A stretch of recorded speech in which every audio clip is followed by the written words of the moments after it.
Hello guys, तपाईहरु सबैलाई मेरो च्यानलमा स्वागत छ। We are in the 57th episode of C Programming Tutorials in Nepali series. यसमा डिस्कसन गर्दै छौं हामी फंक्शन पोइन्टर्स को बारेमा।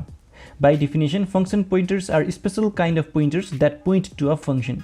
फंक्शनलाई पोइन्ट गर्ने भनेको चाहिँ के हो त भन्ने कुरा बुझौं। हामीले प्रोग्राम लेख्दाखेरि प्रोग्राम भित्र कति धेरै भेरिएबल्सहरु डिक्लेयर गरेको हुन्छ, कति धेरै कन्स्टेन्ट्सहरु डिक्लेयर गरेको हुन्छ। त्यो डेटाहरु मात्र गएर मेमोरीमा बस्ने हैन कि एक्चुअल हामीले लेखेको प्रोग्राम पनि मेमोरीमा गएर कतै न कतै स्टोर भएर बसेको हुन्छ। प्रोग्रामको कोड पनि मेमोरीमा नै स्टोर भएर बसेको हुन्छ। त्यसो भए कुनै एउटा पर्टिकुलर भेरिएबल चाहिँ मेमोरीमा कहाँ बसेको छ भन्ने एड्रेसलाई लिएर आएर हामीले एउटा पोइन्टर बनाए जस्तो कुनै एउटा फंक्शनको कोड चाहिँ मेमोरीको कुन लोकेसनमा बसेको छ भनेर त्यो एड्रेस लिएर आएर पनि हामीले पोइन्टर बनाउन सकिन्छ। इंटीजर भेरिएबल को एड्रेस स्टोर गर्ने पोइन्टरलाई इंटीजर पोइन्टर भनिन्छ भने, डबल भेरिएबल को एड्रेस स्टोर गर्ने पोइन्टरलाई डबल भेरिएबल भनिन्छ भने, कुनै एउटा पर्टिकुलर फंक्शनको कोड मेमोरीको कहाँ स्टोर भएको छ त्यो फंक्शनको एड्रेसलाई स्टोर गर्ने पोइन्टरलाई चाहिँ हामी भन्छौं फंक्शन पोइन्टर भनेर। फर डेमोन्स्ट्रेसन म एउटा फंक्शन लेख्छु। मेरो फंक्शनको नेम चाहिँ void print_sum अनि यसले लिन्छ के भन्दा int a भन्ने लिन्छ अनि अर्को int b भन्ने दुईटा प्यारामिटर चाहिँ लिन्छ यसले। र यसले यसको काम चाहिँ के हो भन्दाखेरि printf गर्दिने केलाई त भन्दाखेरि sum equals to भनेर %d\n यहाँनिर a plus b लाई जोडेर sum चाहिँ प्रिन्ट गराइदिने। यो फंक्शनको डेफिनिसन मैले लेखेँ। अब म मेन मेथडमा आएर यो फंक्शनको लागि एउटा पोइन्टर चाहिँ डिक्लेयर गर्ने सिन्ट्याक्स देखाउँछु। कुनै पनि फंक्शनको पोइन्टर बनाउँदाखेरि हामीले फंक्शनको प्रोटोटाइपमा हेर्नुपर्ने हुन्छ। त्यहाँनिरबाट दुईवटा कुराहरु चाहिँ हामीले स्पेशली हेर्नुपर्ने हुन्छ। त्यो फंक्शनको रिटर्न टाइप के छ र त्यसले लिने प्यारामिटर्सहरुको टाइप के छ भनेर। मैले सपोज print_sum भन्ने फंक्शनलाई पोइन्ट गर्नको लागि एउटा fptr भन्ने फंक्शन पोइन्टर बनाउँदै छु भने त्यसको लागि मेरो सिन्ट्याक्स हुन्छ सबैभन्दा पहिला रिटर्न टाइप लेख्छु void भनेर। त्यसपछि मैले यसरी ब्र्याकेट्स भित्र *fptr भनेर पोइन्टरको नेम लेख्छु अनि यो ब्र्याकेट बाहिर आएर चाहिँ यसरी प्यारेन्थेसिसमा मैले दिन्छु त्यो फंक्शनमा के प्यारामिटर्स हुन्छ भनेर। यसरी दुईवटा इन्टिजर प्यारामिटर हुन्छ भनेर int a भनेर भन्नु चाहिँ परेन किन भन्दाखेरि यो चाहिँ जस्ट प्रोटोटाइप मात्र हो। एक्चुअल फर्मल प्यारामिटरको नेम चाहिँ यहाँ दिनु परेन तर दुईवटा प्यारामिटर्सहरु हुन्छन् र दुईवटै इन्टिजर हुन्छन् भन्ने चाहिँ यसको मिनिङ हुन्छ। यो 11th लाइनको मिनिङ भयो। मैले एउटा fptr भन्ने पोइन्टर बनाउँदै छु which points to a function that returns void and that takes two integer parameters.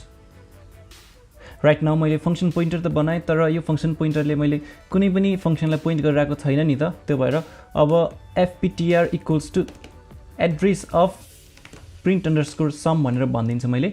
अब यसले चाहिँ स्टोर गर्छ print_sum भन्ने फंक्शनको address so that fptr is a pointer to print_sum।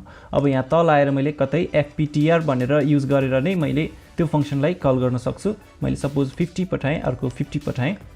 fptr लाई युज गरेर print_sum लाई कल गर्न सक्छु। सेभ गरेर रन गरे भने इट गिव्स मी 100 हैन त 50 + 50 भने 100 हुन्छ नि त। यो 12th लाइनमा मैले print_sum को एड्रेस लगेर fptr मा राखेँ। यसरी यो अगाडिपट्टि एम्परस्यान्ड भन्ने पनि राख्नु इट इज अप्सनल। यो राख्दा पनि हुन्छ नराख्दा पनि हुन्छ। यसरी मैले एम्परस्यान्ड नराखिकिन डाइरेक्टली fptr = print_sum भन्यो भने पनि sum = 100 नै आउँछ किन भन्दा c मा फंक्शन नेमलाई नै एज एन एड्रेस ट्रिट गरिन्छ अनि यसलाई डाइरेक्टली लगेर fptr मा राख्ने बित्तिकै बुझिन्छ कि fptr ले पोइन्ट गर्छ print_sum लाई। अनि कतै कतै चाहिँ यहाँ एम्परस्यान्ड युज गरेर यहाँ अगाडिपट्टि चाहिँ पहिला fptr लाई डिरेफरेन्स गरेर अनि मात्र कल गरेको पनि देख्न सकिन्छ हैन। It is also the same. यसरी एस्टरिक राख्नु र नराख्नु पनि सिमिलर नै हो, केही पनि फरक छैन। त्यसैगरी फंक्शन नेममा चाहिँ एम्परस्यान्ड राख्नु र नराख्नु पनि सेम नै हो, त्यसमा पनि केही फरक छैन। यसलाई नै हामीले सेफली युज गर्न सकिन्छ। फंक्शन पोइन्टर्सहरु एकदमै इन्ट्रेस्टिङ प्रपर्टी हो सी प्रोग्रामिङको किन भन्दाखेरि यसलाई युज गरेर हामीले एउटा फंक्शन भित्र अर्को फंक्शनलाई प्यारामिटरमा पठाउन मिल्छ के। फंक्शनलाई नै as a parameter to the function पठाउन मिल्छ। इन्टिजर a इन्टिजर b भने जस्तै फंक्शनलाई पनि यहाँ पठाउन मिल्छ। त्यो चाहिँ कसरी गरिन्छ भनेर म यहाँ देखाउँछु एज एन एक्जाम्पल। सपोज मसँग print_sum भने जस्तै print product भन्ने अर्को एउटा फंक्शन छ जसले a र b लिन्छ र प्रिन्ट गर्छ a*b लाई सरी product = भनेर। त्यसैगरी यहाँनिर मैले अर्को एउटा फंक्शन बनाउँछु जसलाई म भन्छु do something भनेर अनि यसले लिन्छ एउटा int a र int b as a parameter. त्यसैगरी एज अ थर्ड प्यारामिटरले फंक्शन पोइन्टर लिन्छ भनेर मैले डिक्लेयर गर्न खोजिरहेको छु। त्यसको लागि चाहिँ त्यो फंक्सन पोइन्टरले पोइन्ट गर्ने फंक्सनको रिटर्न टाइप के हुन्छ त्यो लेख्नु पर्यो void त्यसपछि यसरी ब्र्याकेटमा त्यो फंक्सन पोइन्टरको नेम लेख्नु पर्यो त्यसलाई मैले फन भनेर भने त्यसपछि फेरि यो बाहिरपट्टि आएर यसरी प्यारेन्थेसिसमा त्यो फंक्सन पोइन्टरले पोइन्ट गर्ने फंक्सनले चाहिँ के प्यारामिटर लिन्छ त इन्ट र इन्ट दुईवटा प्यारामिटर्सहरु लिन्छ भनेर भने त्यसपछि मैले यसरी फंक्सनको डेफिनेसनलाई ओपन गरे बेसिकली यहाँनिर void *fun int भनेर जुन भनिरहेको छु यो सिन्ट्याक्स भन्नु र यहाँ तलपछि मैले फंक्सन पोइन्टरलाई डिक्लेयर गरेको सिन्ट्याक्स एउटै नै छ हैन र यहाँनिर जस्ट fptr भनेको चाहिँ नेम चाहिँ चेन्ज छ fptr भनेर भनेको छु यहाँनिर यसको नेममा चाहिँ यहाँनिर पोइन्टरको नेमलाई मैले fun भनेर भनेको छु अरु सबै प्रोटोटाइप एउटै नै छ यो किन भने भन्दाखेरि म चाहन्छु कि यो फंक्सन पोइन्टरले पोइन्ट गर्छ आइदर प्रिन्ट समलाई अथवा प्रिन्ट प्रोडक्टलाई जुनलाई पोइन्ट गरे पनि तिनीहरुको रिटर्न टाइप void नै छ र तिनीहरुले लिन्छन् दुईवटा इन्टिजर प्यारामिटर्सहरु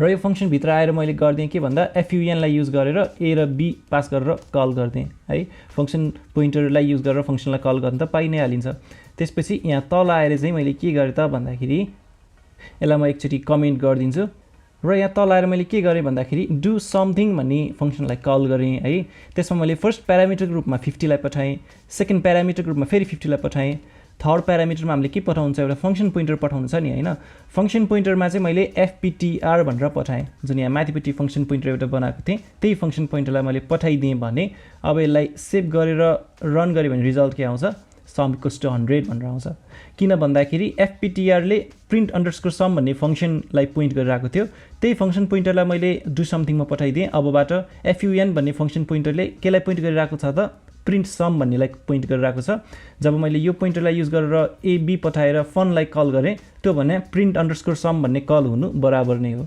तर अब यहाँ fptr equals to print_sum नभनिकिन मैले fptr equals to print_product भनेर चाहिँ fptr लाई इनिशियलाइज गरे त्यो भएपछि अब fptr ले पोइन्ट केलाई गर्छ print_product लाई गर्छ मैले यहाँ पास गर्दिए fptr लाई fptr कहाँ गयो यहाँ गएर यो पोइन्टरमा चाहिँ कपी भयो हैन अब फनले कसलाई पोइन्ट गरिरहेको छ त print_product भन्ने फंक्सनलाई त्यसपछि यहाँ फनलाई युज गरेर ab भनेर कल गरे भने यसको मतलब भयो print_product ab भन्ने चाहिँ कल भइरहेको छ हैन र त्यो भएपछि अब यसलाई चाहिँ सेभ गरेर रन गरे भने यो बेला प्रिन्ट के हुन्छ 2500 हुन्छ 50 टाइम्स 50 चाहिँ प्रिन्ट हुन्छ यहाँनिर हामीले fptr भनेर जुन पठाएको छौं यहाँनिर पोइन्टरलाई डिक्लेयर गरेर अनि त्यसपछि इनिशियलाइज गरेर अनि बल्ल पठाउने नगरिकन डाइरेक्टली मैले print_sum भन्ने फंक्सनको नेमै लेखेर पनि यसरी पठाइदिन सक्छु यसरी पठाए भने अब रिजल्ट आउँछ 100 भनेर किनकि प्रिन्ट सम लाई पोइन्ट गरिरहेको हुन्छ हाम्रो फनले र फनलाई कल गरिरहेको छ नि त हामीले तर यहाँनिर मैले यो प्यारामिटरमा चाहिँ print_product लाई पठाइदिए भने चाहिँ अब प्रिन्ट हुन्छ के त भन्दा product equals 2500 भनेर यसरी हामीले एउटै फंक्सन भित्र फरक फंक्सनलाई एज अ प्यारामिटर पठाउन सक्छौं र त्यो फंक्सन भित्र त्यो प्यारामिटरमा आएको फंक्सनलाई कल गर्न सक्छौं it is one of the very interesting properties of C programming language त्यसैगरी फंक्सन पोइन्टर्सहरुलाई युज गरेर हामीले कलब्याक फंक्सन्सहरुलाई पनि इम्प्लिमेन्ट गर्न सक्छौं सिमुलेट गर्न सक्छौं सी प्रोग्रामिङ ल्याङ्ग्वेजमा फंक्सन पोइन्टर्सहरुको युज चाहिँ मेन गरी लाइब्रेरीजहरु लेख्ने बेलामा हुन्छ किनकि लाइब्रेरीमा चाहिँ हामीले एउटै जेनेरिक कोडले फरक टाइपको डेटाहरुलाई अथवा फरक टाइपको स्ट्रक्चरहरुलाई फरक अब्जेक्टहरुलाई पनि युज गर्न मिलोस् भन्ने चाहन्छौं नि त फर एक्जाम्पल हामीसँग सी प्रोग्रामिङमा qsort भन्ने एउटा फंक्सन छ जसले क्विक सर्ट अल्गोरिदम इम्प्लिमेन्ट गरेर गिवन अरे लाई चाहिँ सर्ट गर्दिने काम गर्छ यो qsort भन्ने चाहिँ अवेलेबल छ stdlib.h त्यसको पछि पनि डिस्कसन गर्छौं हामीहरु यो qsort भन्ने फंक्सन चाहिँ कसरी बनाएको छ भन्दाखेरि योलाई युज गरेर हामीले एरे अफ इन्टिजर्सलाई पनि सर्ट गर्न सक्छौं एरे अफ नेम्सलाई पनि सर्ट गर्न सक्छौं एरे अफ स्ट्रक्चरलाई पनि सर्ट गर्न सक्छौं जस्तोसुकै डेटा टाइपको एरेलाई पनि हामीले सर्ट गर्न सक्छौं चाहे त्यो प्रिमिटिभ होस् अथवा त्यो युजर डिफाइन होस् तर हामी आफैले बनाएको अब्जेक्टहरु त एउटा अब्जेक्ट भन्दा अर्को अब्जेक्ट ठुलो हुने कि सानो हुने भन्ने कम्पेरिजन त कम्पाइलरले पहिले त थाहा पाउँदैन त्यो भएको हुनाले त्यो फंक्सनमा एज अ प्यारामिटर हामी आफैले एउटा कम्पेरेटर भन्ने फंक्सन पठाउन सक्छौं त्यो कम्पेरेटर फंक्सनको काम चाहिँ के भन्दाखेरि जुन हामीले एरे अफ अब्जेक्ट्स पास गरेको छौं त्यो भित्र भएको कुनै दुईवटा अब्जेक्टमा कुन ठुलो कुन सानो हैन कुनलाई सानो भन्ने कुनलाई ठुलो भन्ने त्यो डिसाइड गर्दिने काम चाहिँ कम्पेरेटर फंक्सनले गर्छ त्यो भएपछि अब युजरले qsort लाई युज गर्नु पर्यो भने उसले आफैले एउटा कम्पेरेटर फंक्सन लेख्छ त्यसपछि उसले एउटा अरे अफ अब्जेक्ट्स बनाउँछ अनि qsort मा पठाउँछ अरे अफ अब्जेक्ट्स लाई अनि उसले कम्पेरेटर फंक्सनलाई पनि पठाउँछ भनेपछि त्यही फंक्सनलाई युज गरेर उसले एरे अफ स्ट्रिङ्सलाई पनि सर्ट गर्न सक्यो, एरे अफ क्यारेक्टर्सलाई पनि सर्ट गर्न सक्यो, एरे अफ डबल्सलाई पनि सर्ट गर्न सक्यो, अथवा युजर डिफाइन्ड डेटा टाइप एउटा स्टुडेन्ट भन्ने डेटा टाइप बनाएर एरे अफ स्टुडेन्ट्सलाई पनि सर्ट गर्न सक्यो। जस्तोसुकै तरिकाले पनि उसले सर्ट गर्न सक्यो। यसले गर्दा सी लाइब्रेरीमा भएको जुन क्युसर्ट भन्ने फंक्सन छ त्यसलाई चाहिँ हामीले रियुज गर्न सकियो, रियुजेबिलिटी चाहिँ बढ्यो। यस्तै इक्जाम्पल्सहरुले पनि हामीलाई थाहा हुन्छ कि function pointers are very important in C programming language भनेर। यो भिडियोमा हामी यति नै गर्छौं, तर जाँदा जाँदै I have a challenge for this video. Suppose that ARR sum is a function that takes an integer array and its size as a parameter. Suppose that it calculates the sum of all the elements and return the sum as an integer. Now the challenge is, what will be the syntax of passing a function pointer pointing to the function ARR sum to another function? ARR sum भन्ने फंक्सनलाई point गर्ने एउटा function पोइन्टरलाई अर्को कुनै फंक्सनमा pass गर्नु पर्यो भने त्यो pass गर्ने सिन्ट्याक्स चाहिँ कस्तो हुन्छ त्यो लेखेर कमेन्ट सेक्सनमा राख्दिनुस्।